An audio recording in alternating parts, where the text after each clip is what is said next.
की धड़कन संभाले न संभल सके ख्वाबों के साए में हम खो गए टूटी रिश्तों की ये कहानी सुनो ज़रा के दिल की सदा है ये। जिंदगी में उलझने और भी बढ़ गई है।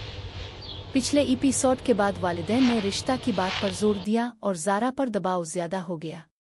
लेकिन अब आलिया के मशवरे और अपनी डायरी के जरिए ज़ारा ने फैसला किया कि वो अपने दिल की सुनेगी। सुबह ज़ारा एक नए अज़्म के साथ उठती है। वो सोचती है कि आखिरकार इसे अपने वालिदैन को भी अपने जज्बात समझाने होंगे। आलिया के साथ गुफ्तगू में वो अपने खौफ और हिचकिचाहट को बयान करती है। आलिया इसे हौसला देती है कि दिल की आवाज़ को दबाना हल नहीं। दोपहर में ज़ारा वालिदैन के सामने अपनी बात रखने की तैयारी करती है। वो उनके कमरे में जाती है और दिल की बात कहती है। मैं चाहती हूँ कि मेरे फैसले में मेरा दिल भी शामिल हो।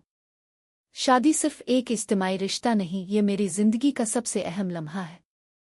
वालिदैन शुरुआत में गुस्से और हैरत में हैं, लेकिन ज़ारा की ईमानदारी और हौसले को देखकर वो खामोश रह जाते हैं।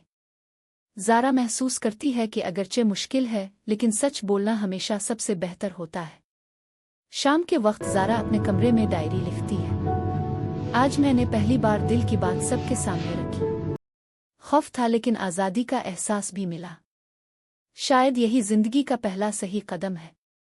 एपिसोड के आखिर में ज़ारा खिड़की के पास खड़ी है। चांदनी में इसके चेहरे पर सुकून और अज़्म दोनों नजर आते हैं। की धड़कन संभाले न संभल सके ख्वाबों के साए में हम खो गए टूटी रिश्ते